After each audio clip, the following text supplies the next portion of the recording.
On this episode of the podcast, another studio shuts down. Dave and I will discuss the consequences, and we'll kind of talk about the details and the ripple effect on what is a surprising shutdown, and what it could mean for the landscape of the video game industry. TGS has happened over in Tokyo. We discuss some of the news breaking out of Japan, as well as look at a little bit more Death Stranding news, which excites Dave, I'm sure. It's a National One-Hit Wonder Day. That's apparently a thing. So we discuss games that were one-hit wonders for studios, or games that may have needed a sequel that never got one. All that and more on this week's episode of the NerdBacon podcast, live from NerdBacon HQ in Des Moines, Iowa. We are two perfect 10s. I think it'd be a tremendous 20. I don't know about perfect 10. I'd say a solid 7.5. I'm feeling like a 4, but I'm feeling like a 7.5. You know I'm a 10, baby. You know I'm good for it. You know I'm a Hamilton over here. That's right. My name is Jeff, a.k.a. Jeff Roth with NerdBacon.com. My name is Dave, also known as Dave the Watchman with NerdBacon.com. And we are live at twitch.tv/NerdBacon, is it Mixer.com or .tv? It's Mixer.com. Thank you. Mixer.com/NerdBacon, YouTube.com/NerdBacon, and your Spotify and your Anchor and your Podbean and your Stitcher and all the fun places you get your audio podcasts as well. Dave, how you feeling, my friend? I'm feeling all right. The fall weather has moved in with a vengeance, and so I think you and I are both feeling that seasonal change where our bodies just don't quite know how to sync up. I tell you, my back is hurting, my knees were hurting, and I'm 33 going on 60. It's my spirit that's hurting because this signals the end of ice cream season.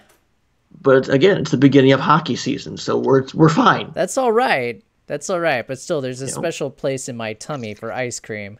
I just got back from my trip up to the Twin Cities and watched the Minnesota Wild preseason game where they whooped Colorado 7-0. It was fun. Nice. It's always a good time. It's a good family trip, and we had a great time, as usual. Did you get to go just here in town? They just had the preseason game. They had the St. Louis Blues versus the Minnesota Wild here in Des Moines, Iowa.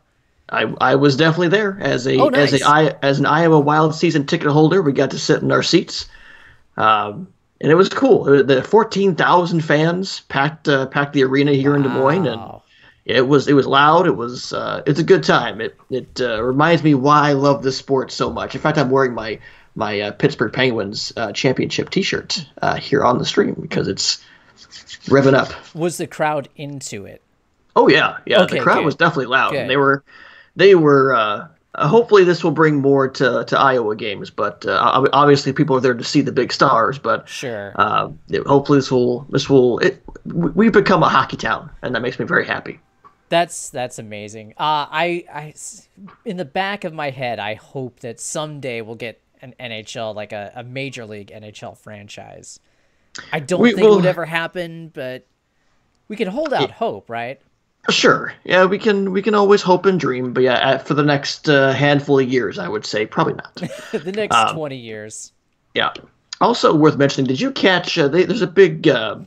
They keep showing pictures of Joaquin Phoenix as Joker, and now we finally get to see Joker in his full makeup and costume. What do you think of that? I got to see a couple of those. It's looking good. I mean, I'll give that a shot, definitely. Yeah. Do you prefer this over the Suicide Squad Jared Leto tattooed up Joker? Well, I'll tell you what, I didn't have any interest in seeing the Suicide Squad, so I don't know if that tells you all you need to know or not. Yeah. It tells you all you need to know. We'll see which origin story they go with here, because Joker's had a bunch of origin stories and over the years. So I guess his name's Arthur this time around, and there's no purple suit. It's like the brown suit with some green. It looks neat. I want to check this thing out. Yeah, I'll hold out judgment because, let's face it, the DC movies have been pretty terrible so far. But maybe this one will set them on the right track. Who knows? Well, yeah, I guess it can't be any worse than Green Lantern. So we're going forward with Aquaman and Shazam and Joker. So we'll hope and pray here. Plus, Joaquin Phoenix is just like he's one of those actors who throws himself right into it. He's Yeah. like definitely like a Heath Ledger. He's very Daniel Day-Lewis, I would Yeah, say as yeah, well. that's a great analogy. Yeah. I thought the rumor out there was that DDL was supposed to be in the talks to be a Joker, but I'll take Joaquin Phoenix. I thought that was the case back when Heath Ledger passed, that they're going to replace him like a body double with Day-Lewis. Oh But wow. that was the rumor. It obviously didn't come to fruition. Yeah, that but, was hard to believe that movie came out 10 years ago. I was living in Chicago at the time. Oh my gosh, that's nuts. And hell, we were just 31 years ago was when Mike Tyson's Punch Out came out. So Oh my gosh. middle of September, 1980. 80 was it 87 at this point then? Yep, it would have been 87. Yeah. This year is also the 20th anniversary of Metal Gear Solid, Yep. of Xenogears on PlayStation, Legend of Zelda: Ocarina of Time. Boy. What else? I think Deus Ex on PC, Okay. and I'm pretty sure Half-Life, Wow. and I'm pretty sure Baldur's Gate. I'm not sure about the last couple of them, but I'm pretty sure Half-Life came out in 1998. Weren't there two? There were two PS2 games, Champions of Norrath and another Baldur's Gate title that were kind of the most rare games that we had. At least when I was working at GameStop, was if they would come in, they would go out like that. Yeah, I think Champions of Norrath was a tough one to find. Definitely. Luckily, I have my copy of it now. There you go. Woohoo! So, have yet to actually put it in my PS2, but I have it. Damn it! I've got so many games like that, like Wonderful 101. I was like, I gotta get this. There's a Kmart going out of business. I'll buy this for $20. It still has the shrink wrap on it. Right. Metroid Prime 2 Echoes still has the shrink wrap on it for GameCube. There we go. Yeah. We also with the family up in Minnesota, we did some Christmas shopping, some early Christmas shopping. Oh my gosh! Because my folks just say, I don't know what to buy you, so just pick something out. So okay. I got a bunch of Overwatch Funko Pops coming my way. Oh nice. I am wearing my Nerf This shirt. Look at that with the Diva shirt. They're very nice. I got a McCree High Noon whiskey shirt at Hot Topic. Sweet. That's cool. Because I wanted to pick that one up. Also, I have something Zelda related that I can't wait to show you guys when I show that off. Oh, all right. It's might be the coolest Zelda thing I will ever own. Really? Yeah, that's saying a lot for me. Yeah, I'm looking forward to seeing that. My buddy Sean actually got me the Breath of the Wild soundtrack. He imported that from Japan for my birthday. Very nice. Yeah, great music. Such a great game. Whew. It is. It's a game I need to go back to, but I'm nervous to do that when I have Spider-Man to finish and Red Dead 2 is coming out, and it's just. And I still got to go through God of War, and it's just, man. I need to finish God of War, absolutely. But Spider-Man, I know we've talked about this like for 2 episodes, but my goodness, that game is so good. It's so good. And yes, I've been playing it, and no, I'm still not at the end of Act 1 yet. Okay.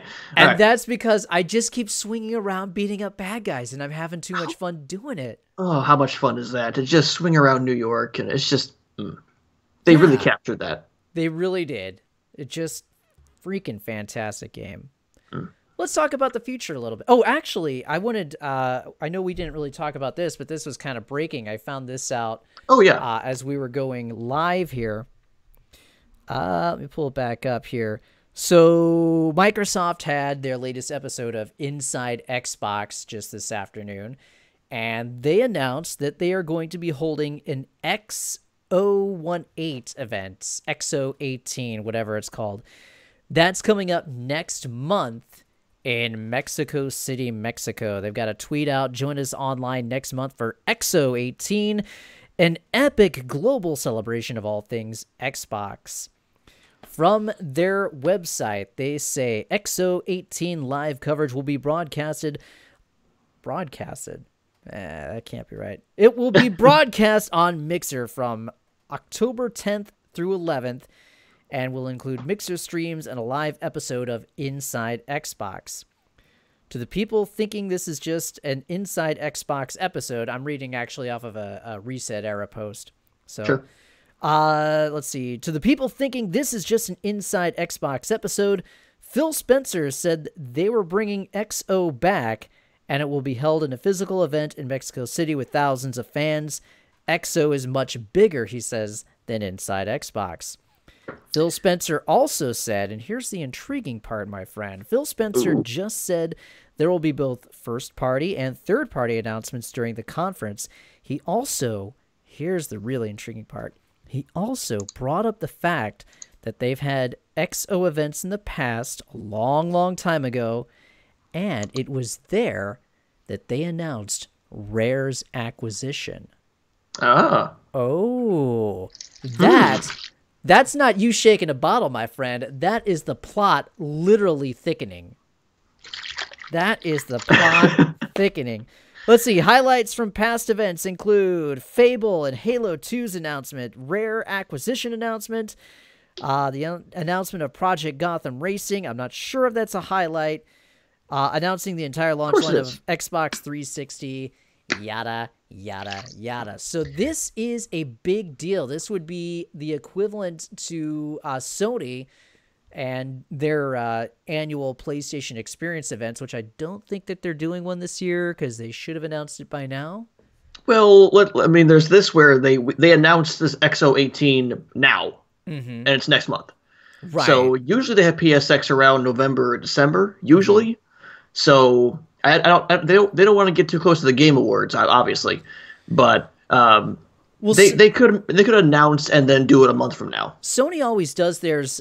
It coincides with the Game Awards. They actually have theirs the weekend of the Game Awards. Okay. Because everybody's out there in San Francisco. So sure. This is interesting. Mexico City's a pretty interesting venue for them to do an event like this. But it's really, really interesting the fact that he's saying, hey, yo, this is where we announced Rare's acquisition.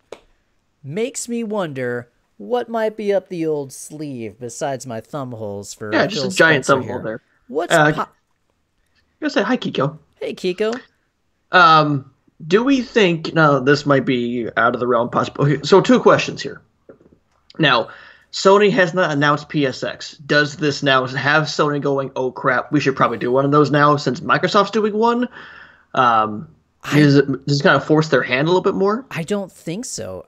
If they were not going to do it, I don't think that there's any way that they can change course, days before October and put that together, because it takes a lot of planning. You got to, rent the space. You got to plan the venue. You got to talk to the third parties and see what you can announce. You got to talk with your marketing team and see what you're ready to show and announce. That's, And with Sony, you have to build your venues and then make sure people move to different ones and make sure the show is, Yeah. But just at a bare minimum, for them to do the exact same things that they've done in the past, this is still 6 months of planning, and I don't think that they can pull it together in 6 weeks. Yeah. So. And then question number 2: if they're making these big announcements, is this where we get a little more in depth on what Xbox is planning for the next generation of consoles? That is a heck of a good question. I know. Because we kind of got the talent acquisition stuff at E3 when they announced, Ninja Theory and Playground Games and all that. Is this something where they're making a big deal out of this? Because I don't remember this being a big deal in years past. This is kind of the first one that's been a big deal in Mexico City. Is this where they announce Xbox Next? Or at least something? That is a heck of a good question, and I think we'll have to talk with some of our sources to see what might be in the planning stages. I think at least there's going to be some huge game announcements. I think that's a given. But at the very least, they're going to announce some sort of partnership or another studio acquisition. Yeah, and what studio could they be acquiring? And bless you, Lauren. What studio could they go out there and acquire that would make a huge wave? That's not like an EA, Ubisoft, because they're not going to do that. No, they can't do that. I don't know. I've always felt that they could target Capcom. Sure. That would be huge.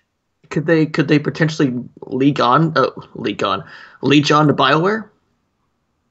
mean, I know Anthem's coming out with the EA banner. I don't think so because it's an EA property at this point. Yeah.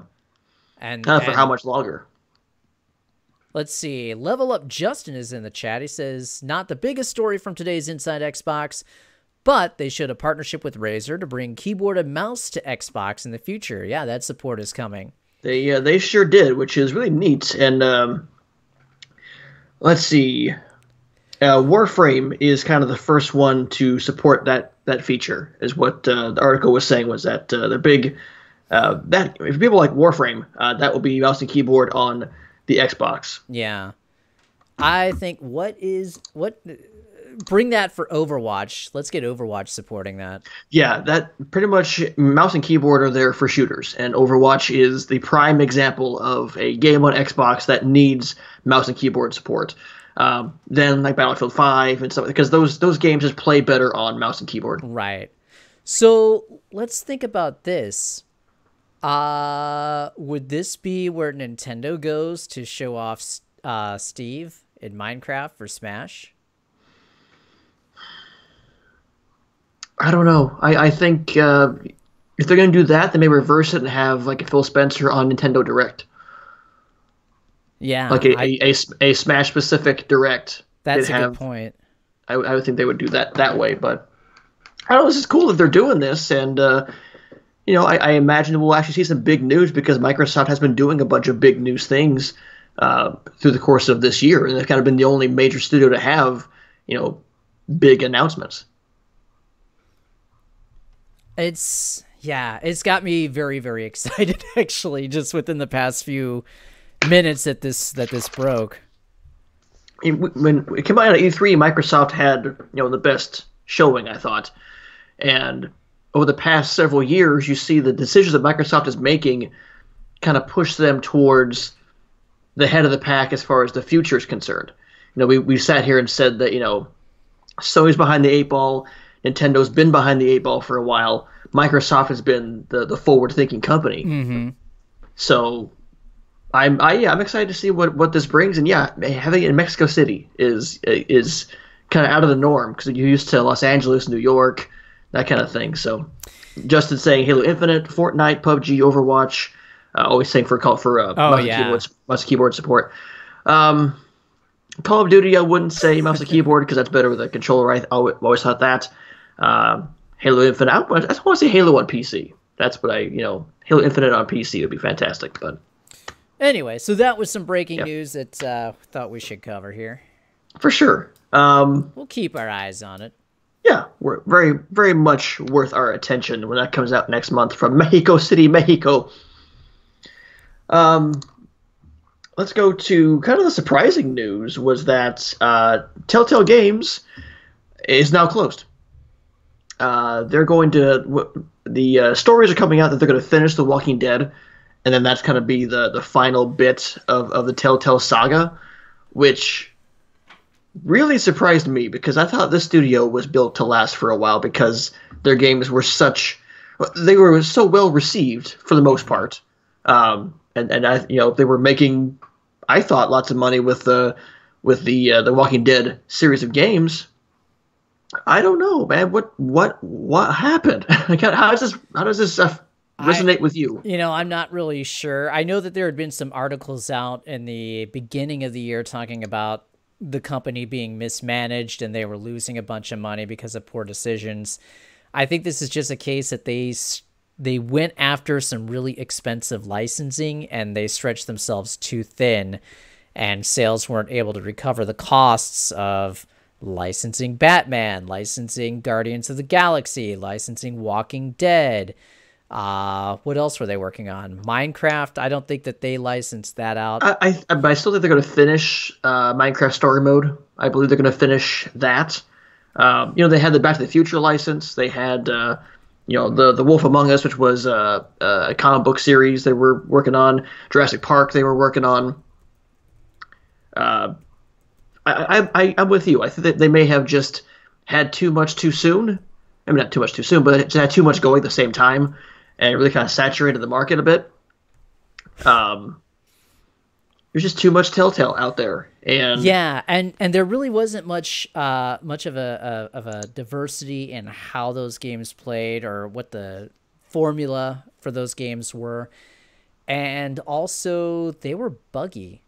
I remember buying one of the Batman episodes for Lauren because she was playing through I think Enemy Within, and we bought the latest episode, and game breaking bug, could sure. not, every time you replicated it, broke the game. Had to wait like 2 weeks for them to patch it so we could get past that part and finish it. And really with Telltale games, when you play one, you kind of see what the games actually are, and there really were no, I shouldn't say no, but they're really, it's hard to push that genre forward Yeah. when they're all very similar. I played the Back to the Future one because I'm a big Back to the Future fan. I have the Tales from the Borderlands ones there, and they just all felt very similar. I mean, it's at the same time you're just playing a television show at a certain point, and That's a good point. Yeah. They and didn't have the charm of like LucasArts back in the day. They had their graphic adventures like Escape yeah, from Monkey Island, Day of the Tentacle, Grim Fandango, stuff like that. Those games still stand the test of time, and they were similar games in that they were, graphic adventures, but they were still different enough that they're still regarded as classics, and I think we're still making the company some money. sure. And those LucasArts games were all point and click adventures, and you still have point and click adventures to this day. Sure. Whereas the Telltale games were all basically you walk here, make a selection, walk here, make a selection, walk here, and once you see the loop, and once you figure out the puzzles, it's like, okay, I don't ever want to do that again. Yeah. So I mean, not that they're bad games by any means, because they're the Wolf Among Us. I love the premise, and the Back to the Future games they were fun, and people love these games because of the stories they told. But it's hard to push that series forward. And yeah, Justin was talking about the lawsuits because I have I was that. gonna comment on that. So the former Telltale employee is suing the company in the class action lawsuit, saying that it violated labor laws in the books in California and nationwide when it laid off hundreds of employees on Friday in advance of a planned closure of the studio. My only thing is he's suing them, and yes, I agree that is terrible. If they were planning on closing it, they needed to tell their employees a lot farther ahead of time instead of squeezing out just a little bit more work out of them. But Yeah, my thing is, you're suing them. How much are you going to be able to wring out of a stone? If they're out of right. money, they're out of money. You get a judgment against them. What's that going to get you? Nothing. Yeah, Because they don't have the money, the studio ceases to exist. Right. So, I mean, more power to them. I'm just wondering how wise it is to be using that time and energy. Now, I don't know. I don't know what Telltale's remaining financial situation is. I think they were still finishing off some episodes of Minecraft for Netflix, if I'm not mistaken. So, there might be some income off of that's worth going to, but that's really all that I had to say is how wise is it for them to sue Telltale Sure. when for all intents and purposes there's no money to be had at Telltale. And, but people were, as Kiko and Justin were saying, they were looking forward to Wolf Among Us 2 and Stranger Things. Many people were looking forward to Stranger Things, but I'm sure the writers and the people will find other places to go. I'm sure that they're going to find work elsewhere because Telltale has name value, and those people that work there that made those games, have a great resume, so they will land on their feet elsewhere. But Kiko brings up a good point, though, is, what does this mean in the landscape of gaming as far as, storytelling games, sort of like this? And is this kind of game dying? This type of game has always been on the edge of dying, really. I mean, there's always been those one or two standard bearers of that genre, like LucasArts in the 90s, and then, maybe, who after that? I'm not sure who after that. And then anyway, Telltale in the mid to late 2000s. So somebody else will come up and raise that standard of storytelling games once again. I think it's going to be up to, an independent publisher. It's probably going to be like something that gains a lot of popularity on Steam or something like that. Yeah, I think, and some of these writers that will go off, they'll make their own studio. I imagine they'll go off and make their own projects, and they will feel very Telltale like. They'll feel Dave the Tentacle, Maniac Mansion style games there. So I thought you said David Tentacle there. I was like, stop it. I think I found a new screen name for you, David Tentacle. Day of the Tentacle. Yeah. Those games still have a following, so I'm sure that these people from Telltale can go and make games like that, either in an independent way or some big studio will pick them up and make a game like that. So right, or they can start their own studio. I mean, that's the nice thing about the state of gaming right now, is that you do have these options to go and self-publish and make a game, and you've got platforms like Steam where you can get that out to the masses. And you didn't have that before. 20 years ago it was all closed architecture. You had to be with somebody. For sure. But yeah, it sucks that people are losing their jobs, obviously. Right. It's not unheard of in any industry to all of a sudden just be without a job. But it sucks, but I'm positive that they will land on their feet elsewhere. Absolutely. And like you said at the top of this segment, it is surprising that it happened to Telltale, because such a high-profile studio. And they were just cranking out games and episodes. They just thought, okay, these guys got their shit. Sorry, they have their stuff together. And you thought they'd be around forever. I mean, maybe not forever, but you thought they'd be around for quite. They'd be an institution. They'd be around for quite some time. And all of a sudden, it was a sudden closure. It wasn't just we're selling off assets. It's just, oh, nope, done. Right. So, who knows? I don't know. You never can tell. All right, Let's talk about happier things. Yeah, TGS has been happening. Tokyo Game Show. One of the big things from my vantage point was we finally got to see some more Death Stranding. In fact, we got to see Troy Baker's contribution. Yeah, it's a minute-long trailer. In the form of this, gold. I mean, he's a villain, obviously. Yes. Which is great. He's got this gold skull mask that he will rip off his face, pick up some enemies from the tar, and make this gigantic lion-shaped monster. I still have more questions than answers. I think at this point, I don't know if I actually want to play Death Stranding. I think I want to watch someone else play it and give me their interpretation of what's happening, because I am so lost at this point. I am not worried about being lost. I will find my way once it gets into my veins. I am so ready for this game. But I love that it is so... I love the mystique surrounding it, that we don't know what's going on. I think that's part of the game's charm. So this is definitely Kojima Unchained, and at what point does it become too much? At some point, do I just go, okay, enough? That's enough, Kojima. When you play the game and you find out that Norman Reedus' character is actually a really aged Raiden from Metal Gear Solid 2. Yeah, it's the most whiniest brat ever. Oh, that was Kojima at his most Unchained. Yeah, true, but we gotta see more Death Stranding. I don't think they were showing new character art as well for characters that was played by Guillermo del Toro, Lindsay Wagner. We're seeing more stuff from that, but also still no release date on this. It'll come out when it's damn well ready. Well, from what I heard, I thought somebody had mentioned that they are targeting 2019 release date. Are they? Yeah.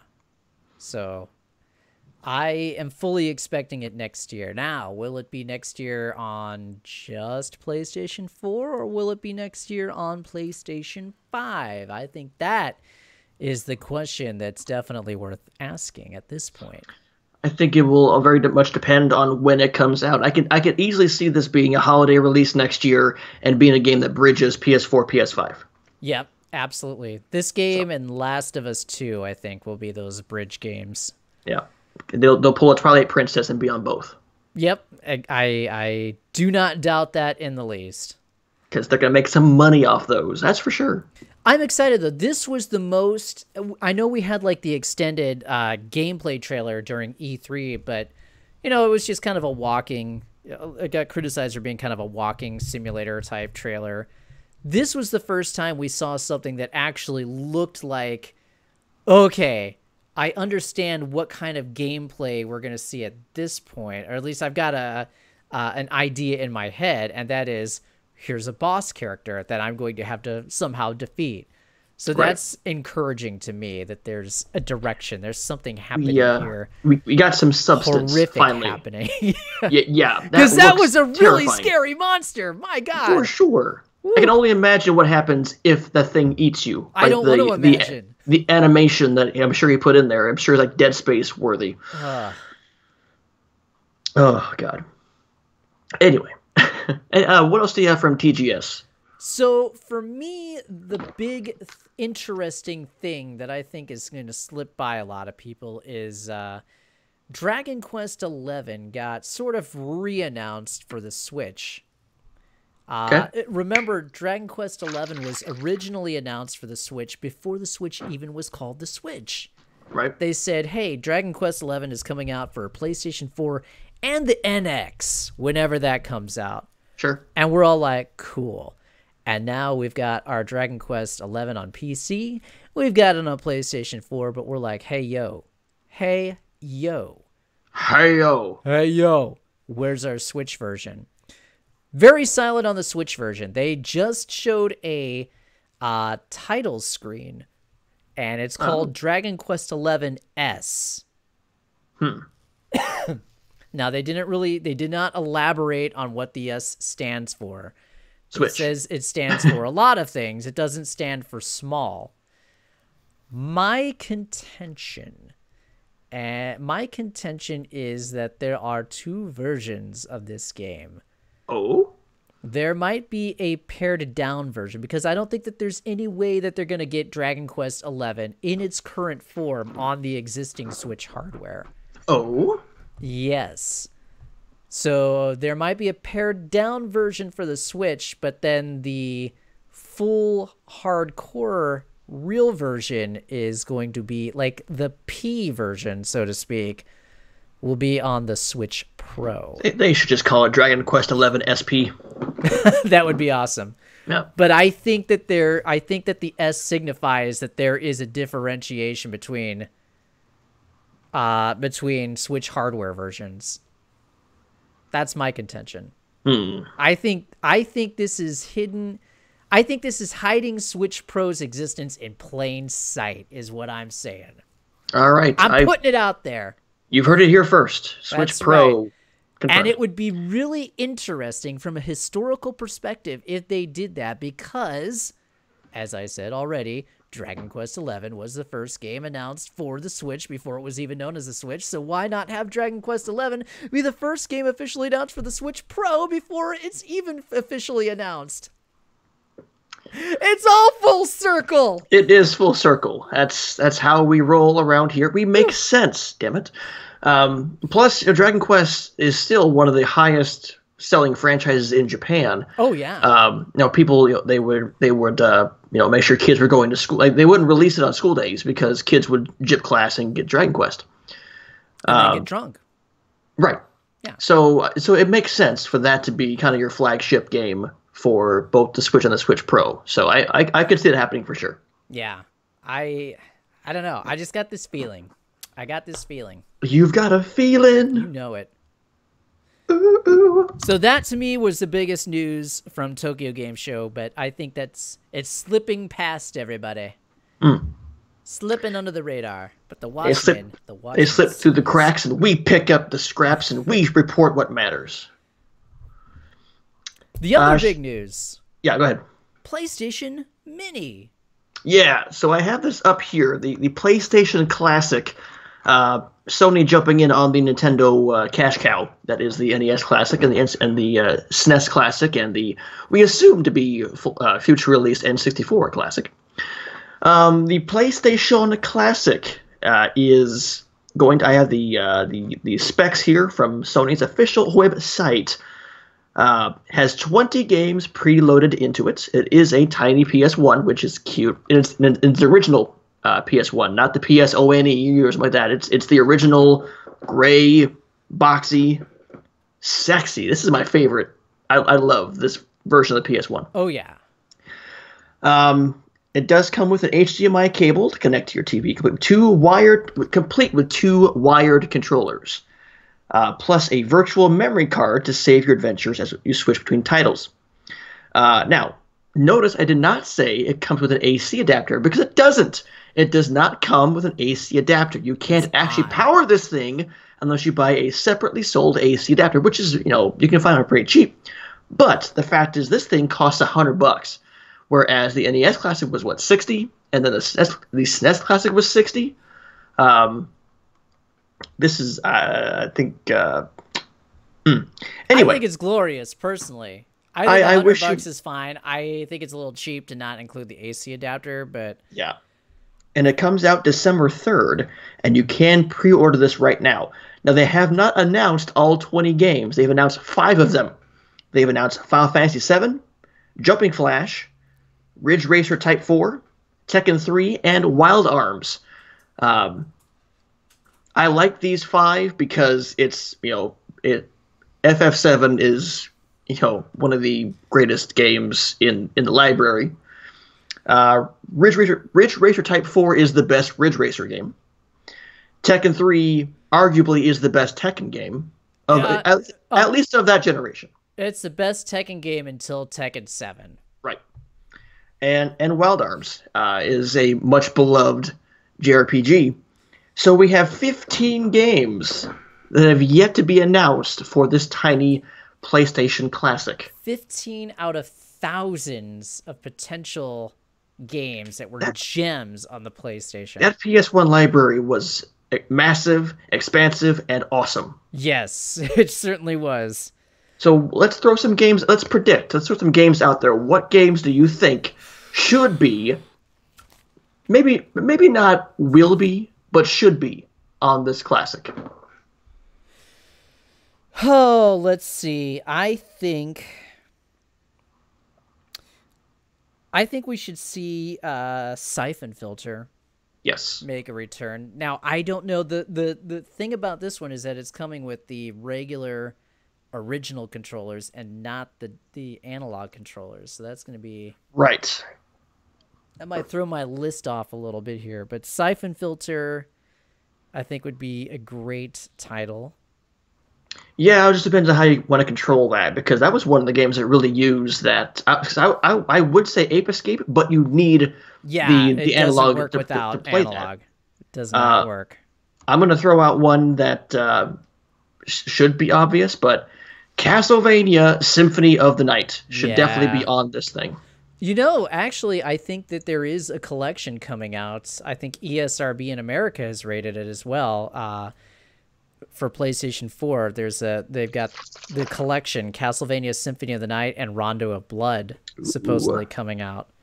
Very nice. No official announcement yet, but it sure seems to be imminent. So, and that would be fun. That would be fun. I think we'll see it, but I don't think we'll see it on PlayStation Mini or Classic, whatever it's called.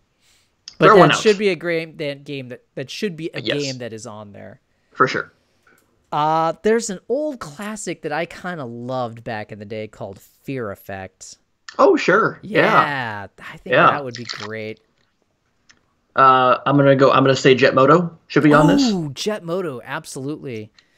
Probably Cool Borders, one of those games. Cool Borders 3. Yeah, those. Once SSX kind of set the bar for snowboarding games, I was done with Cool Borders. Yep.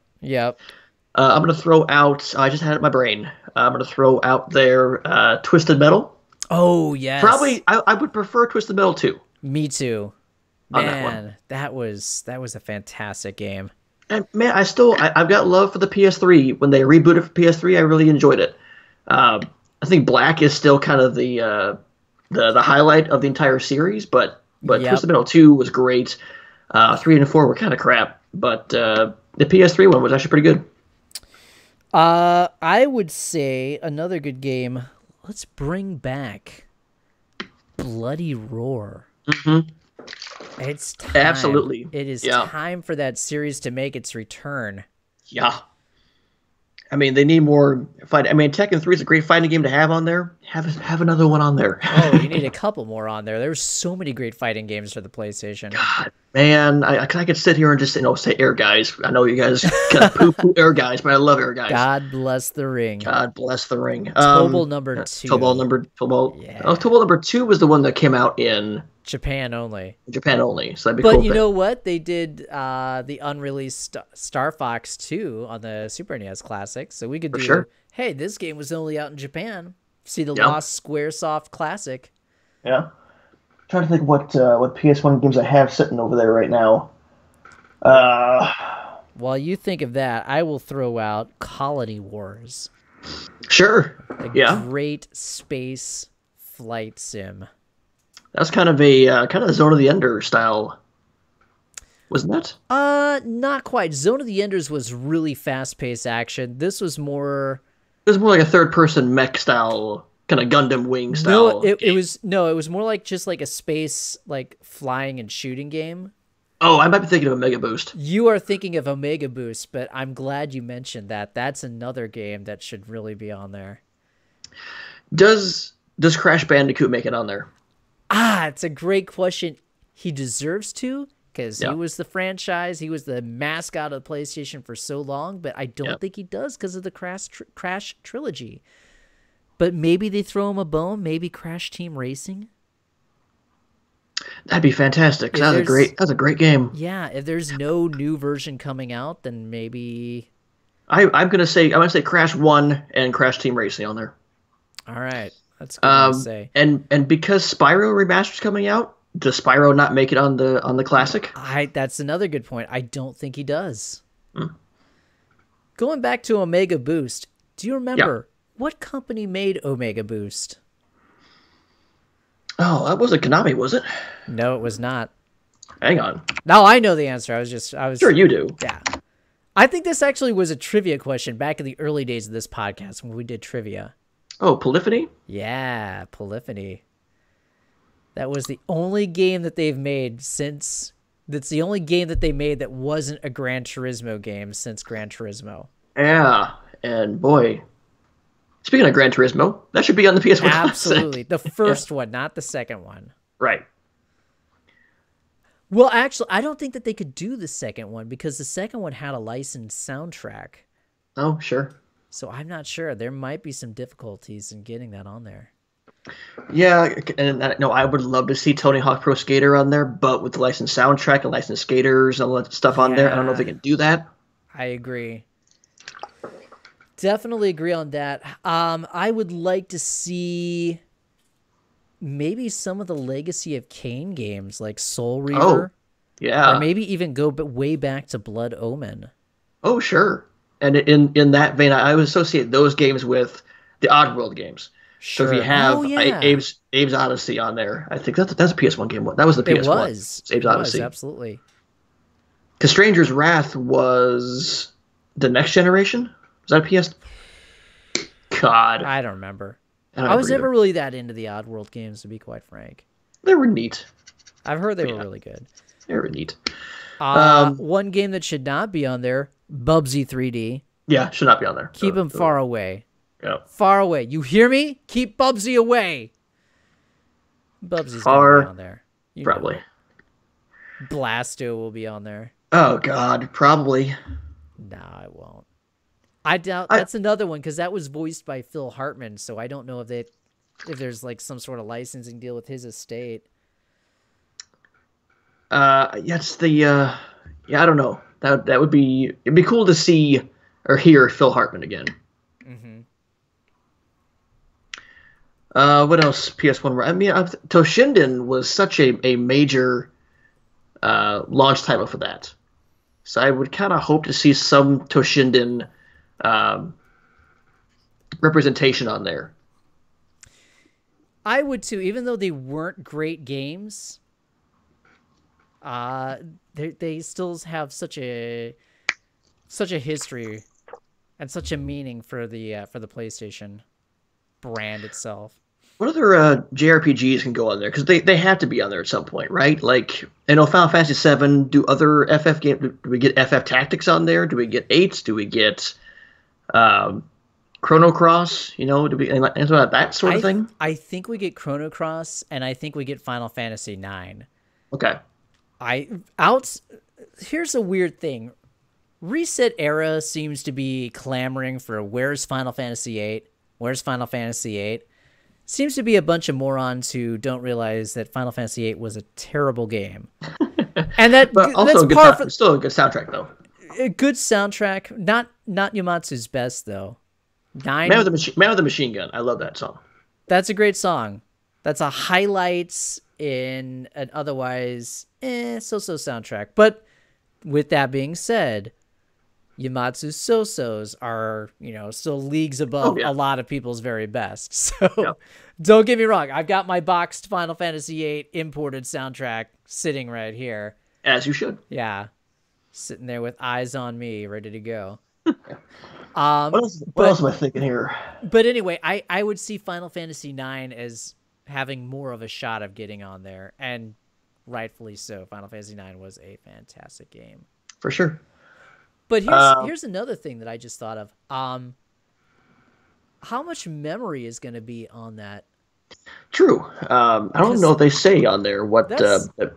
This is what 20 total games, so that's a heck of a lot of discs getting put onto one thing. Yeah, I don't know if it says here at a glance what, because it's a virtual memory card, and then would they sell memory cards separately, or is it built into the system? I think it's built into the system. I don't think they want to sell memory cards separately for it. Okay. But that's making me wonder now how many of these big RPGs, like these multi-disc RPGs, are we really going to see on this thing? True. Because Final Fantasy VII was a 3-discer. Final Fantasy IX was 4 discs. Chrono Cross was a couple of discs. Do we go back and see Xenogears? Ooh. That would be awesome. I forgot about Xenogears, yeah. Do we see Metal Gear Solid? Boy, wouldn't that be cool if MGS1 made it on there? I think it would be a must-buy if it did. Yeah, I think so too. But at that point, because there's that, there's that one part in the game where you need to have the manual to know what frequency code to call on the codecs. Right. That's so how do you do that? Yeah, you need to have it's on the back of the jewel case. Right. You don't. You're just out of luck. No, I'm assuming people that buy this know the code already by heart, or there'll be some way, internet, right? It's like 140.25 or something like that. Something like that. I got to look at it. Any other guesses you want to throw out there for games to put on this thing? I'm sure we've named over 15. Parappa the Rapper. Oh my God, yes, please. How could you forget that? Yeah. But you'll have to figure. But then comes in the HDMI latency issue, because right now, even the PS4 version is almost unplayable. Like the latency is bad. And I tried playing Jammer Lammy recently, which is a weird thing to say. I have a copy of Jammer Lammy that I tried to play with on my HDMI TV and through an actual PS1, and also was kind of unplayable. So that latency issue might be a thing. Yeah, that's a good point. That is a very good point. The only other real games that I had on there were like Street Fighter Alpha 3. Of course, give me Alpha 2. Give me Alpha 2 or EX plus Alpha. Ooh. Huh. Dino Crisis. Yes. There you go. That is how Dino Crisis gets revived. I mean, they can't really put Resident Evil 2 on there because RE2 is getting the remake. Yeah, that's a good point. But Dino Crisis. But do you see Resident Evil 1 on there? I don't know. Again, that's the intriguing thing about this. With 15 games left to announce, there are so many possibilities. They are endless, my friend, and that comes out December 3rd, and you can pre-order yours right now through Sony's website for $100. That's it, $100 to relive The glory days of 20 years ago. God, the PS1 was so good. The PS1 changed the gaming landscape. Like Oh, I know yeah. the PS2 is the best selling one, but that doesn't get there without the PS1. Yep, that's entirely correct.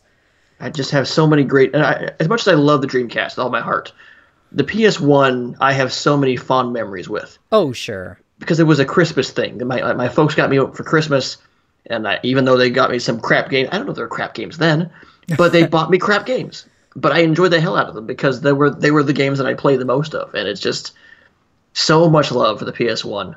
Plus, it was just so jaw-dropping to see 3D graphics for the first time because we were graduating from 16-bit to 32-bit, and now we've got 3D stuff coming around. And yeah, it absolutely changed the landscape for gaming forever, really. And hardware, because I remember just playing Red Book audio of CDs in the CD player. Sure. I would play CDs in my PS1 and just listen to music CDs because it was cool. It was novel, you know? Yeah, I would do that too. Like, consoles of today don't do that. Nope. They figure you've got enough other stuff. Or, hey, who's got CDs anymore? True. Yeah. You people grow up and graduate and get an MP3, you know? So what is next? We've seen NES, Super NES. We see a number of other third-party classic mini systems. What's the next major classic miniaturized system? Do we see the Saturn Mini? I would love that, but I don't know if there's enough of a library to do that. Yeah, and there wouldn't be a Panzer Dragoon Saga on there either. Right. I think the Saturn one would be like Knights because everyone loves freaking Knights, even though it's not a great game. No. You'd have because the Saturn was a great fighting game system. You know, so you'd have things like, Last Bronx or Fighting Vipers or... Those games really aren't that good these days if you go back and play No, them. they're hard to go back to, for sure. Fighters Megamix, Daytona USA. But at some point, those have gotten remakes on the Xbox Live Arcade. You know, a lot of them have popped up on the arcade. In fact, Fighting Vipers has... I think Sonic the Fighters has a bunch of Sonic games. I would love to see Sonic R Racing, but again, the Saturn is hard to go back to. But I think it gets more criticism than it deserves. It's not as bad as people think it was. Right. It's just it had a terrible launch, and then it was up against the juggernaut that became PlayStation. Right.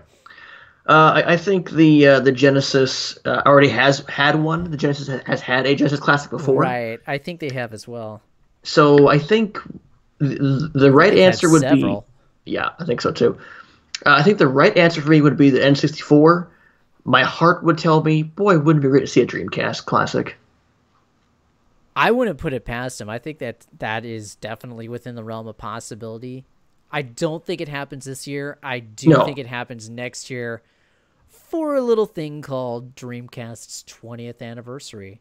God, 20 years of my favorite console of all time, and the biggest thing with a Dreamcast Classic would be how do you treat the VMUs, because that was a big part of what made Dreamcast what it was. So do they supply a VMU built into the controller? I don't know. I don't know. I think that's a concession. Let's see. 9/9/2019. That would be a Monday. Bummer. Yeah. Anyway, I don't know. It's interesting, intriguing. I think that's within the realm of possibility next year. I still think N64 Classic is happening. There was a new report of them filing a patent on kind of that white controller symbol, right? That they use on their classic packaging, and this one happened to be N64. So who knows? We might be just days away from the announcement of an N64 Classic. Sure. And if that happens, it's like 98 all over again. And would that be out this holiday season? I wouldn't put it past them. If they announce it soon, I wouldn't put it past them. Yeah. Do they go all the way? Do they then do a GameCube Classic? I think they would go back a little bit. I think they would do like a Game Boy Classic and then do Game Boy Advance. Just don't make those too small. Yeah. And then they could go and do like NES Classic 2. And they could do Super another NES round of Classic games. 2. Yeah. And then when they put those out, they put them out in the redesigned shape. So remember top loading versions? I want a top loader NES so bad. God, I want one of those. And ZB has one, and yeah, he just I was gonna say ZB's got one. Flaunts it in my face all the time. So thanks, ZB. Hey, you know I've got a. Hang on, I gotta go get a pizza. And I'm gonna go take my top loading NES with me. Yeah, here. I would really like if they did a Famicom Classic for the U.S.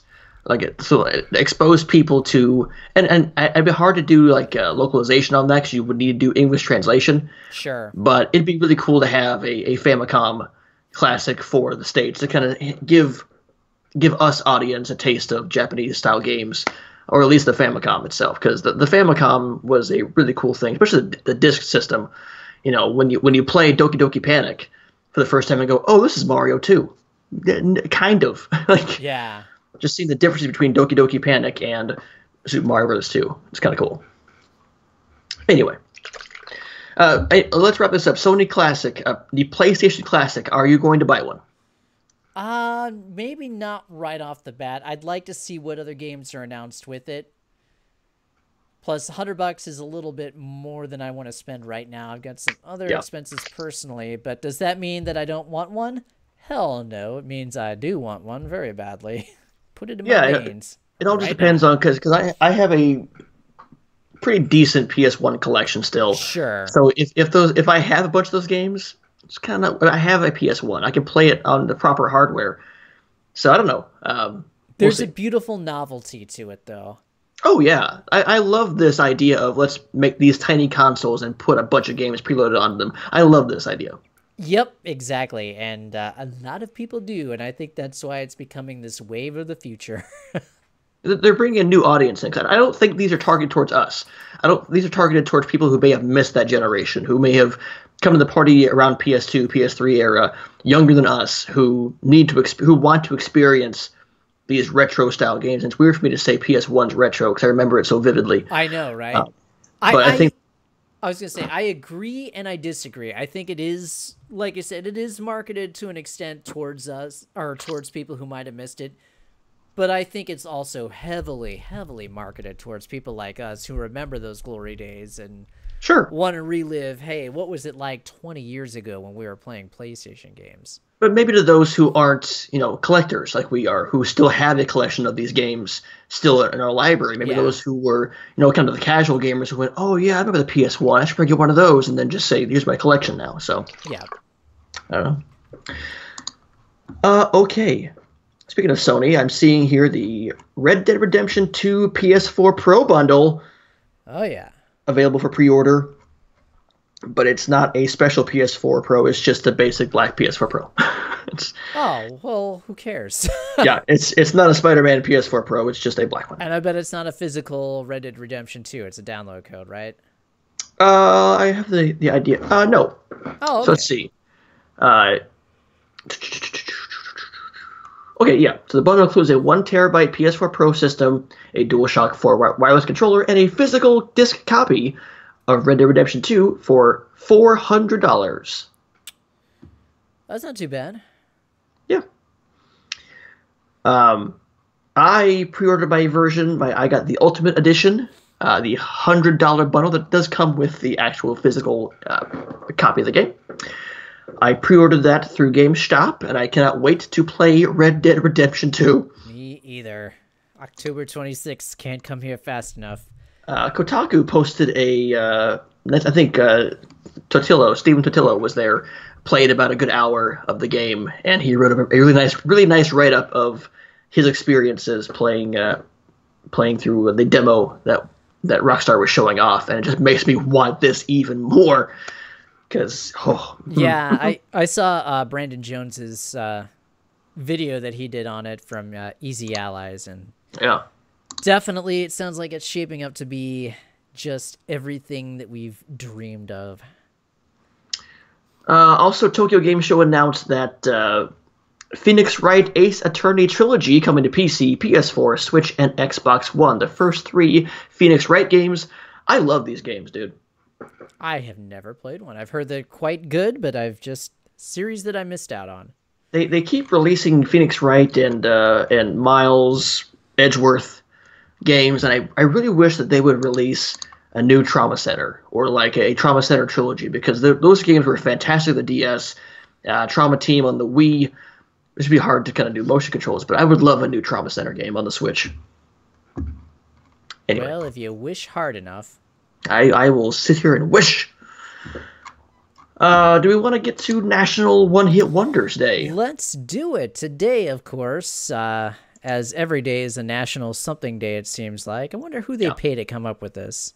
I guess. I don't know. Is it like naming a star where it's like, hey, I want it to be National Eyebrows Day, right? This is what I was touching. National Ninja Turtles Day. It's got to be National Ninja Turtle Eyebrows Day. How do I get this done? Well, you just send in $20 and... but anyway, today is National One Hit Wonders Day, and I was thinking, hey, how does that pertain to the gaming world? Are there studios out there who have only had one solid hit and really nothing else, kind of flash in the pans? Or maybe were there games that showed a lot of promise and never got a sequel or anything like that? So that's kind of where I was going for this. Of course, I didn't have any time to research it because I'm like, it's 4 o'clock. We should do something on this. You're right, yeah. It's how we always do this. With most unprofessional professionals that we know. You know it. Yeah. Well, I have my two. I have my 2 games that I want to shine a light on. Okay. In this category. So I want to go with the one hit wonder as far as the one hit for the studio. Okay. And I always come back to the game that recently found a new home, because Kingdoms of Amalur Reckoning was the one game from 38 Studios. The studio was owned by former Red Sox pitcher Curt Schilling, who dealt with a lot of legal trouble, which caused the studio to shut down.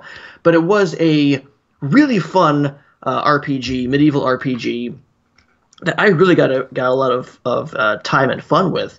But it was the only game by Big Huge Games and 38 Studios. And more people really should play Kingdoms of Amalur Reckoning. But on September 6th, the rights were purchased by THQ Nordic. I was going to say, that sounds familiar. So that game may see a revival of sorts, but that game was a lot of fun. And you can find it for pretty cheap. I think it came out in 2012. And it came out for PS3, Xbox 360, and PC, and you can find it for very cheap at this point. It's an EA release as well. So what type of game was that? Third person. It was kind of Mass Effect-y, but not. I know people want to say, "Oh, it's Dragon Age." No, it's kind of more fast-paced Dragon Age. It's more of a more fast-paced action-style Dragon Age. All right. But I really liked it. Well, yeah, with them getting the rights purchased by THQ Nordic, I would definitely... They're quietly building quite a portfolio, aren't they? Because they also just bought the rights to Time Splitters, one of my favorite shooting franchises of all time. I'm excited for this THQ 2.0. Like, this is... There's some good stuff coming from these guys. I might have to buy some stock in them very soon while it's still under $20 or 20 euros. So yeah, the one hit from 38 Studios, Kingdom of Amalur Reckoning. People should play it. For one of mine, I will go with it's not a one hit for the studio, but it is the only title that we've seen released in the series, and it was definitely a promising title, 1080 Snowboarding. Sure. One of the premier games for the Nintendo 64. Didn't make it out at launch, but maybe in the year following launch. So you would think with most Nintendo stuff, you would think there would have been a sequel at some point. But then, as you said, as you pointed out earlier, SSX happened during PlayStation 2's launch. And man, how are you going to compete with that? That game was just so good. The entire series was so good. 1080 Snowboarding faded away, was never heard from again. Will we ever see a revival of 1080 Snowboarding? On the N64 Classic, yes. Yes, absolutely. Yeah. Maybe some other studio will offer to do it for Nintendo. Who knows? Maybe. I got a couple as far as the games that should have got sequels. Oh yeah. The one, okay, Too Human. Too Human was set here. Microsoft really backed this. It was Silicon Knights. The idea was a trilogy, and the premise was awesome because I've always been a fan of, of mythologies, be them Greek, Roman, or Norse. Sure. And this was a really cool take on Norse mythology. It was kind of I don't want to say steampunk. It was futuristic Norse mythology. You play as Balder, and you have these equivalents of Thor and Zeus and all that stuff in there as well. And it was a fun RPG. It wasn't a great RPG, but it had some redeeming qualities to it. But the idea was it was supposed to get a trilogy out of it, and it never. Okay, Windows 10, you got to knock it the hell off. I don't care about all these updates. God bless it. But it flopped. It did flop. It didn't review well. Studio shut down, I believe, at that point. We never got the planned sequel or the trilogy out of it, but I still have a special place for it in my heart because of the Norse mythology and the idea it was going with. I think if they would have went with a sequel or a trilogy, I think it would have seen the ideas get fleshed out and the problems fixed and all that stuff. But sadly, we never saw Too Human 2 or 3, which is sad. So that's one of the games I could sit there and say a one-hit wonder as far as games that I wish would have got a sequel. Well, it's funny that you mentioned Too Human because my ultimate one-hit wonder in terms of game franchise and studio goes to Eternal Darkness. Yeah. Silicon Knights' magnum opus in their short-lived run. Yeah. Who has played this game can ever forget just how mind-blowingly cool this was for a survival horror game. Sure. Just the stuff that they would do, like the way that they would try and mess with your mind. Who can forget like the memory card glitch fake out that they did to players where they posted something on the screen like, oh, your memory card's failing, all your saves are being lost. Did this really convincingly, so everyone kind of freaked out. They would do things like mess up the controls, make it look like something else was watching you. They did all sorts of stuff. It was such a cool concept and cool game because you're like time traveling and seeing like the story through the perspective of all these different characters throughout time up to the present day point from this young lady. Just fantastic game. And so it was actually published by Nintendo. So it was very different for them to have published this style of game. It was kind of unheard of. And they were taking, a little bit more in the way of chances as far as trying to draw in a more hardcore audience during the GameCube era. And then they abandoned that during the Wii era and tried to go Blue Ocean.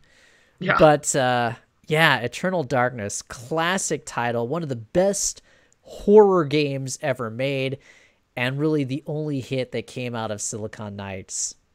Because, like I said, they went on to try and do Too Human, which fortunately did not do too well. It was a hit for me in my own rights. It was a hit for you in your own rights, but not... It's one of those games where Too Human is one of those games where people kind of universally don't like it or had mixed reviews, and I just sit here and go, I like this. I love this game a lot. For my own reasons. I'm going to throw out the last game from Bizarre Creations and say Blur. Because Blur was a kind of a more real... It was kind of Mario Kart. Blur was a very neon, kind of more grounded Mario Kart. And it was an absolute blast to play online especially. And Bizarre Creations, the Project Gotham people. So they have a pedigree when it comes to racing games.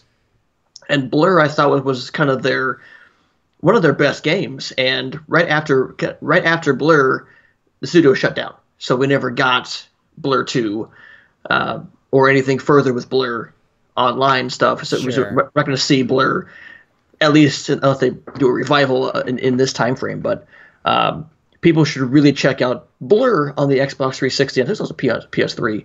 But it's like Mario Kart that also had real cars to it. Huh. One that I never played that. And you said it was on PS3? I believe it's PS3 and Xbox 360. I'll double check that very here. familiar. I'm almost certain that I've seen copies of it lying around like at Half Price Books or something like that. Maybe I'll go check tomorrow. It is, let's see, PS3, Xbox 360, and PC. I mean, an OG Xbox? Huh. Interesting. Yeah. Well, I'll throw one more out. Do you remember a game that came out during the Xbox 360 era called Fez? Oh, yeah. Yeah, so that was kind of a puzzle platformer. It featured like the rotating landscapes that you would later see in Captain Toad's Treasure Tracker. Yeah. Right. Whew. But as well received as that game was, the designer of the game sort of had a breakdown in the process of creating Fez 2. He was taking too much social media criticism. It got to be too much, and eventually he lashed out on social media and said because of them, he just didn't want to do it anymore. He shut down the project, canceled Fez 2, and we will probably never, ever see a sequel to that game. Yeah, I follow Phil Fish, and it was it's kind of a drama on Twitter. I'm like, okay, what's going on? Because it would start, stop, and stop, and it's just like, okay, what's going on? And I'm not sure what people were yelling at him about, but yeah, I don't either. It was just the internet generally being the internet. Sure. And nowadays, they're even more of the internet than they used to be. Which is, that's saying something. Yeah. Society sucks. Oh boy, I'm trying to think what other one-hit wonders or stuff that never got a sequel. That Body Harvest. Do you remember that game for N64? Oh, now it just says N64. Yeah. Yeah, DMA Design. I think it was the same people who did the original Grand Theft Auto games. And Uniracer is one of the best games on the Super Nintendo. Oh, that's right. There's another one-hit wonder. They had to take it down because Pixar sued. Why? For the animated unicycle. That was because Pixar had some shorts that involved a animated unicycle. So when Uniracers came out, Pixar sued. Oh, I didn't know that. So it had to be taken off shelves. Wow. What else? I had something. Oh, Comic Zone on the yes, thank you. On the Genesis. That game. God. And now that I think about it, Eternal Champions. There's another one-hit wonder. God, because that came out on Genesis and the Sega CD. Yeah, but a sequel never made it out. There goes Lauren. Bye, Lauren. Bye, Lauren. I was just Death Row on the Xbox. People pointed that futuristic sports game as one of the better games on Xbox, and I remember that's one of the few games that I held on to for a long time was Death Row. Trying to think, what else? I might be hitting my limit here. I'm sure we're just missing some. Yeah. We'll think about it at 3 a.m. tonight. We'll wake up in a cold sweat like, nah! We can do a whole podcast on this next week, probably. Yeah, but it's not going to be one-hit wonder week. I know. I'm going back to last week. Anyway, if you're watching this on YouTube or listening to this on any one of the audio broadcast services like Anchor, Stitcher, Spotify, Apple Podcasts, Google Podcasts, whatever. If you think of a game that you would designate as a one-hit wonder, then definitely let us know. You can get in touch with us on our Facebook page, facebook.com/NerdBacon, or you can find us on Twitter and just hashtag one-hit-wonder, and our Twitter handle is @nerd_bacon. So definitely reach out. We want to hear from you as far as what your favorite or least favorite or at least most memorable one-hit wonders were in the gaming universe. There we go. All right, this is the last week of September, which means October starts up next week, and Q4 is right around the corner, boys and girls. So the holiday section of the year is coming up, which means the big games are coming out swinging. Are you ready for the games listed I'm for sorry. October? I'm staring this right in the face. Drive freaking Club. Drive Club. Talk about one-hit wonders. I wouldn't even say it was a hit. It was not a bad game once they got the updates and everything. It was much maligned as far as,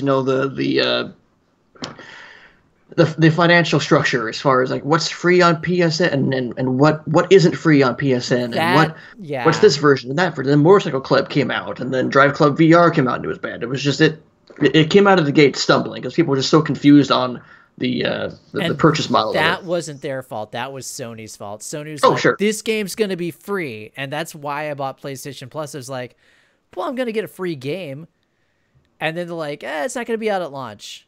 All right. And it's not going to be the full game. What? Come on. Yeah. Yeah. And then when the game did come out, there were a bunch of server issues and everything that they weren't prepared for. So that's where they stumbled, but the rest of it was on Sony. Sorry, I derailed us, but it's staring me right in the face, and I had to blurt it out. All right. Games in October, the first month of the holiday section of the year. We come out of the gate strong. October 2nd. Forza Horizon 4, which has been getting some great reviews. Yeah, it's like in the low 90s on Metacritic and OpenCritic right now. Yeah, I cannot wait to play that on my PC thanks to my Xbox Game Pass. Woo. On launch day, October 2nd. Fist of the North Star Lost Paradise on PS4 comes out. That looks interesting because it's the Yakuza people doing the story mode of this. There is a demo out for it right now that I have not played yet, but I have it downloaded. Got a chance to watch it, and it seems very insane. So it has my attention, that's for sure. I will check that out in a little bit. Also, October 2nd, Mega Man 11 on PC, Switch, PS4, and Xbox One. Hopefully they fix the boss door glitch. Otherwise, no sale. That is Game of the Year material right there. That game is going to get, I'm going to say mid to upper 80s. If they fix the boss doors. I'm not worried about that. They should fix They should fix the doors, I agree, but it's not a game breaker for me. October 5th, Assassin's Creed Odyssey on PC, PS4, and Xbox One. Also, Super Mario Party on the Switch. Does it feel like there is no hype for Assassin's Creed this year? I feel like... I don't think so. I was watching on YouTube this. They had a commercial for the Alexa implementation called Alexios. Oh my gosh, no. So that actually seems kind of cool. So if you have Alexa, you can download the Alexios app on your Alexa, and it will actually kind of be your guide through the game. You kind of say, hey, well, tell me about this city or this person. It will kind of give you some backstory. Which I think is kind of a way to do, instead of doing audio logs and like things you'll pick up that you'll never actually read, you'll have that going in the background, which I think is a really neat implementation of a thing that a lot of people have. People have Alexas in their house, so it's kind of cool to see the implementation here. That is actually really brilliant, because think about it, when you listen to an audio log of something, you are stopping the game. You're stopping that gameplay momentum for a few moments to get that little bit of story. But if you've got the Alexa plugged in doing that for you, you don't have to stop that flow. That is genius. Wow.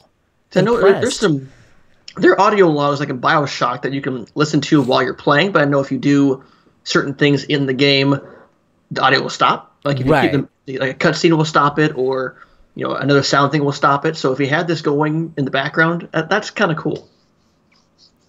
But no, I think the hype is kind of tepid because of people kind of warming up to Origins still to this day. They're kind of warming up to Origins.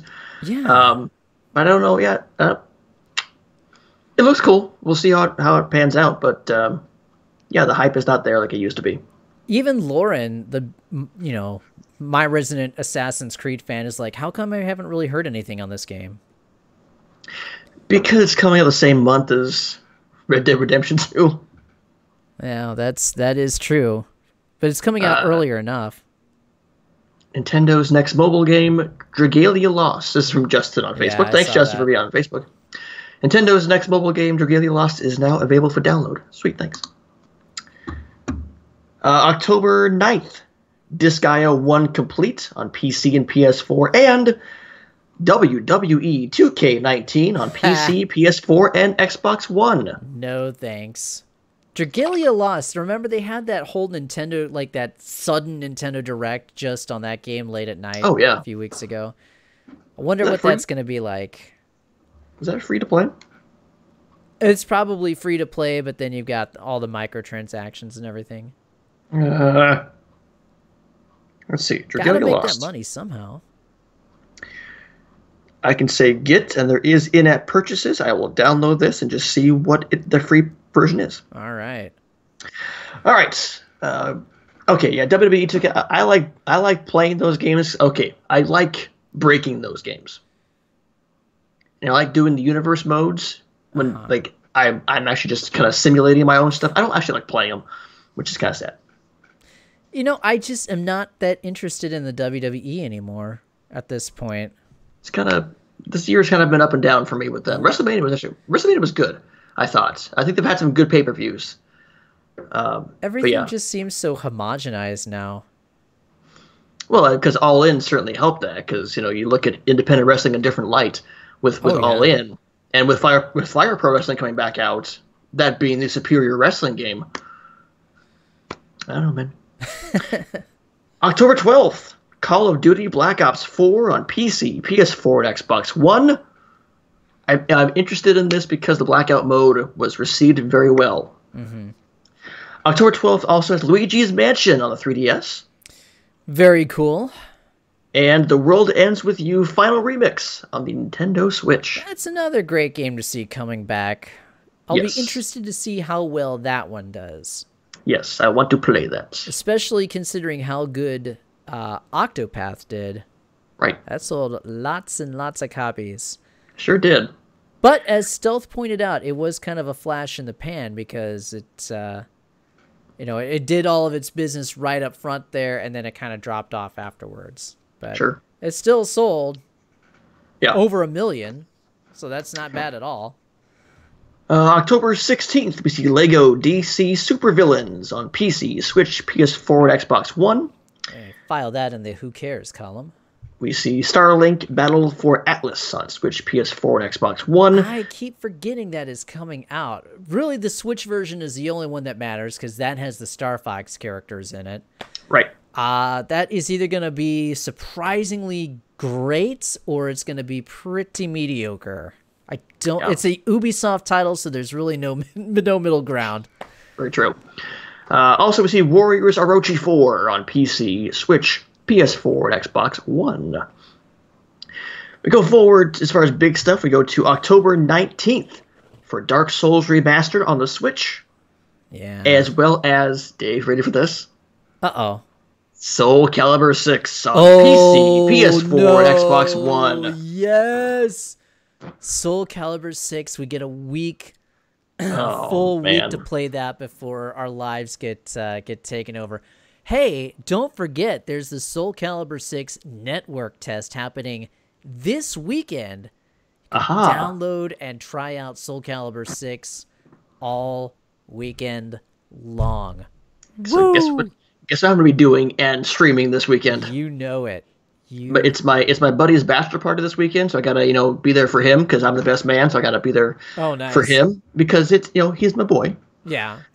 But when I'm not there, Soul Calibur 6 has happened. We gotta play some at Evo, and my God, this game is awesome. I am so ready for this. Yeah, it was a great build, and I can't wait I can't wait, dude. I cannot wait. Yep.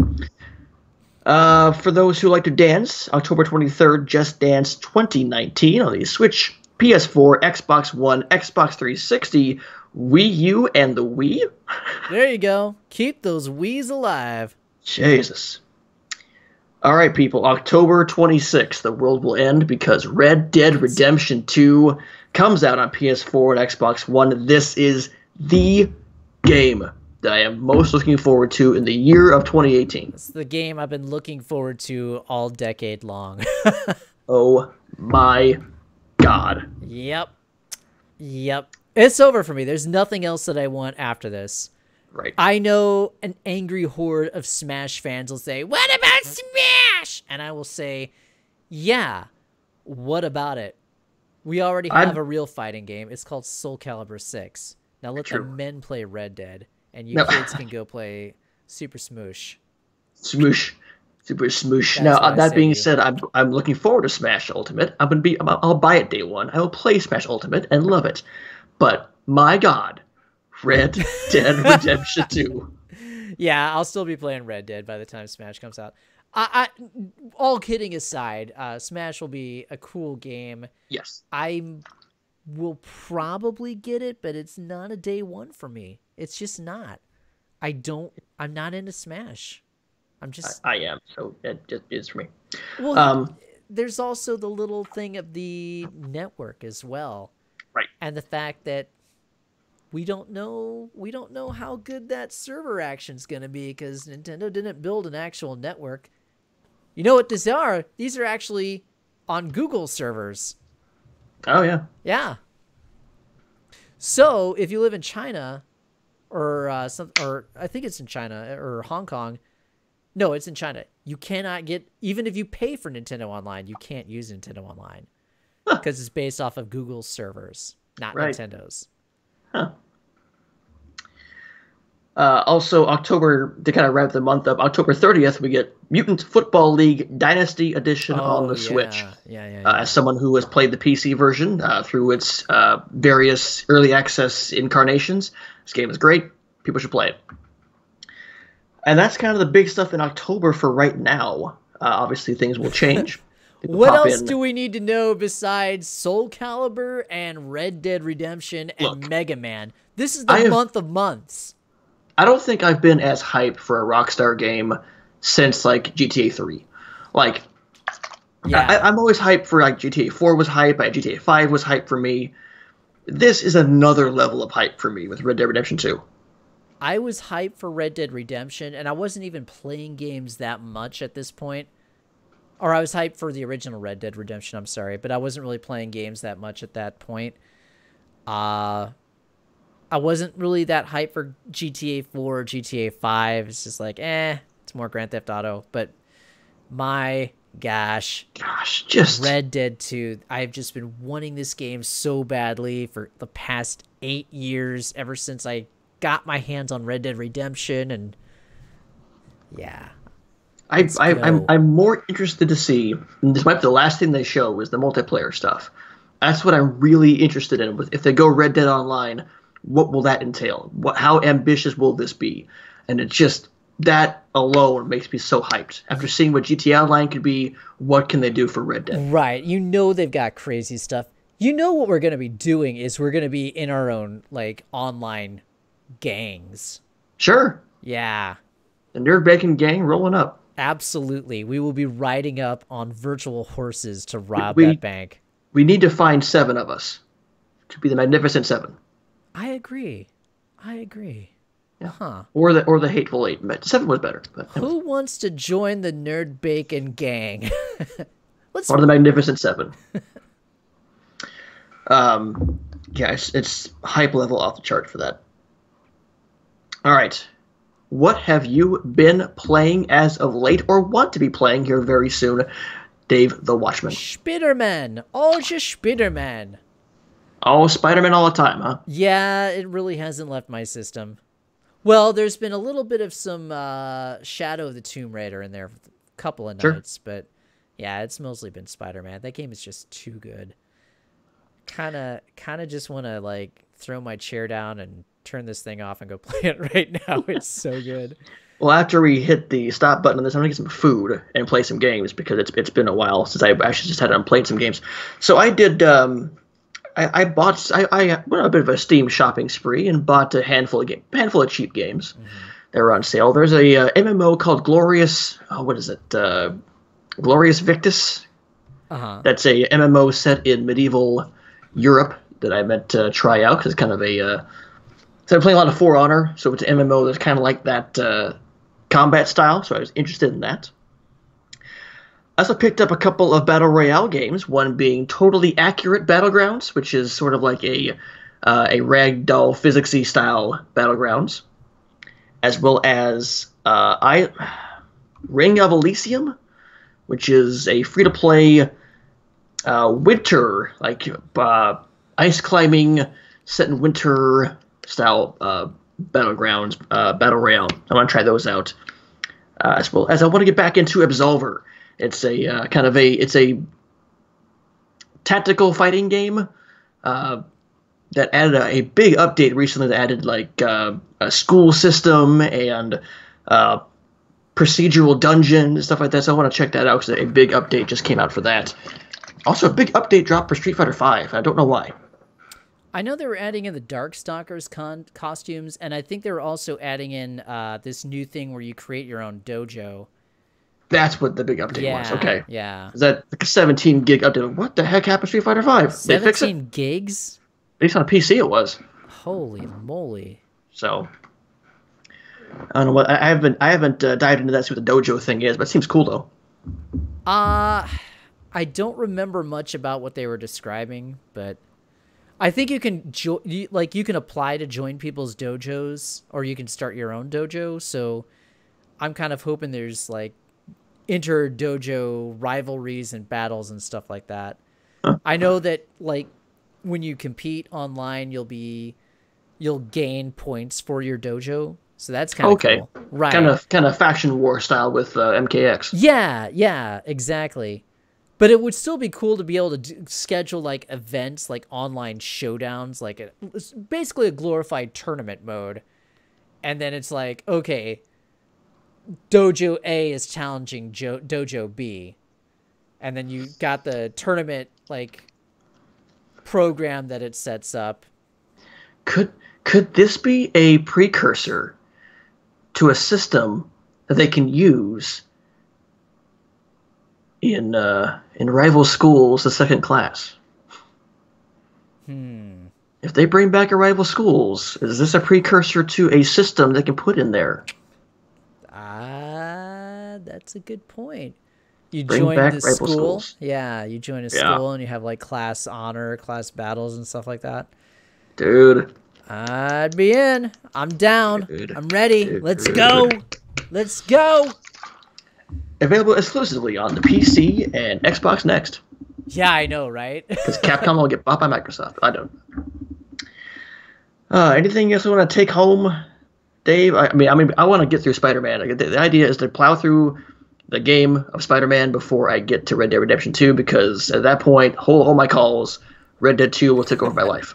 Yeah, that's kind of in the same boat that I'm in as well. I'd like to plow through that and maybe as much of Shadow of the Tomb Raider as possible, but it's a GameFly rental, so I haven't bought it yet. I got to be really careful about the games that I'm buying right now. I got too many other freaking expenses at this point. And I still try to get my Overwatch fix in, because they are going to revamp Torbjorn and make him less of a hindrance, I guess. They're going to revamp his entire character, and the changes I saw made it very worthwhile to be Torbjorn, which is good. So that's cool. There's a game I haven't played in like 6 months. If you have a Humble Bundle subscription, it is free with your subscription. I got a copy sitting here from my PS4. Just get on PC where you should be playing it, on mouse and keyboard. All right, Dave, any final thoughts before we take it on home? Final thoughts. I will reiterate what I said about Dragon Quest XI S. It is confirmation of the Switch Pro in plain sight. I know there's a P version or something out there like that. S has to have something to do with Switch Pro. I'm telling you. There we go. That's my last rant. As far as my last words go, yes, I am fully psyched for Red Dead Redemption 2, but also the more I read about it, the more I'm psyched for Forza Horizon 4. I'm looking forward to stressing out my PC and pushing it to the max and seeing how beautiful this land looks in all of its seasons. The other last word that I'll say is, let's start sniffing out what is Microsoft up to? What kind of fiesta are they going to throw in Mexico City October 10th and 11th? What do they have to announce? There could be something big coming from Mexico City. So Mexico City, isn't that the largest city in the northern hemisphere, or in the western hemisphere? I'll have to double check on that. I'm not a geography expert. Yeah. All right. Anyway, Microsoft's got big news coming up, and I want to know what it is. Darn it. And we will find out next month. But go. We will also come back here next week. Make sure you're following us on Twitch, on Mixer, on YouTube, on Spotify, on Anchor, all your Podbean and Stitcher and all that fun stuff with your audio podcasts. We'll be back here again next week with more thoughts. And actually, I'll have my hands on Forza Horizon 4. So I'm very excited about that. Also, you can find me on the Twitch at twitch.tv/Jefferoth, on Twitter at Jefferoth, and of course at NerdBacon.com. It's in the Western Hemisphere. It's Sao Paulo in Brazil. 11.2 million. You can follow me on Twitter at Dave the Watchman. Of course, always follow us on Twitter at nerd_bacon or on Facebook at facebook.com/nerdbacon. All right. Thank you for watching. I am Jefferoth with NerdBacon.com. And I'm Dave the Watchman with NerdBacon.com. Come back next week for your daily healthy helping of latest and greatest in the world of video games.